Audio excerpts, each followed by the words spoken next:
25 જૂન એટલે કે world વિટિલિગો day તરીકે ઉજવવામાં આવે છે. આ વખતે વિટિલિગો એટલે કે સફેદ ડાઘ. સફેદ ડાઘ થવાના ઘણા કારણો છે. દરેક સફેદ ડાઘ એ વિટિલિગો ના હોઈ શકે, એટલે કે પોડ ના હોઈ શકે. એટલે સૌથી પહેલાં તો વિટિલિગો અવેરનેસ માટે જે વર્લ્ડ વિટિલિગો ફાઉન્ડેશન છે એને 25 જૂન એટલે કે આજના દિવસે વર્લ્ડ વિટિલિગો સેલિબ્રેશનની આખા વર્લ્ડમાં મુહિમ ચાલુ કરી છે.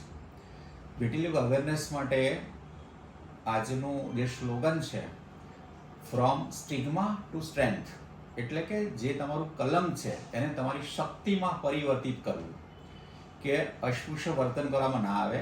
વિટિલિગો એ ફક્ત ચામડીનો કલર છે, એનાથી શરીરમાં બીજી તમને કોઈ જ તકલીફ થતી નથી. વિટિલિગો થવાના કારણો શું છે? વિટિલિગો એક તો કહેવાય ને કે ઓટોઇમ્યુનિટીના કારણે થાય છે. મોટું કોમન કોઝ આ કહેવાય છે. ઓટોઇમ્યુનિટી એટલે કે આપણા પોતાના રક્ષક કોષો છે એ જીનેટિક મ્યુટેશનના કારણે એ આપણા હેલ્ધી જે મેલાનોસાઇટ જે રંગકણો છે એને મારી નાખે છે.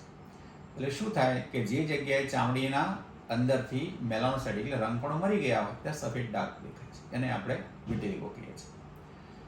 ઘણા કેસના અંદર એને ઓક્સિડેટિવ સ્ટ્રેસના કારણે થતા હોય છે. ઘણાને ફક્ત સ્ટ્રેસના કારણે, સ્ટ્રેસ એટલે ફિઝિકલ સ્ટ્રેસ હોય, મેન્ટલ સ્ટ્રેસ હોય કે કેમિકલ સ્ટ્રેસ હોય, એના કારણે પણ વિટિલિગો બનતું હોય છે.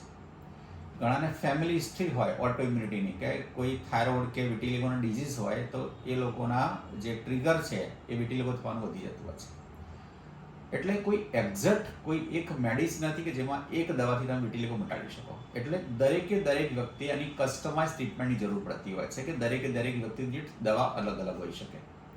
એક દવા એક વ્યક્તિને અસર કરે, બીજી દવા બીજી વ્યક્તિને અસર ના પણ કરી શકે.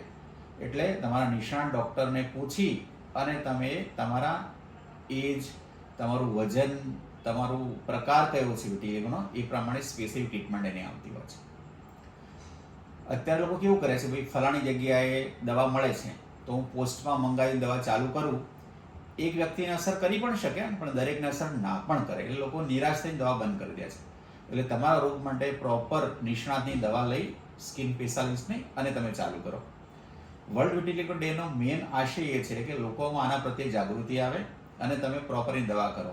વિટિલિગો કોઈ અસ્પૃશ્યનું કારણ નથી, કોઈ શાપનું પરિણામ નથી કે કોઈ ગંભીર રોગ નથી. એ ફક્ત ચામડીના રંગકણો મારે એ ટાઈપનો ખાલી ચામડીનો એક નિર્દોષ રોગ છે.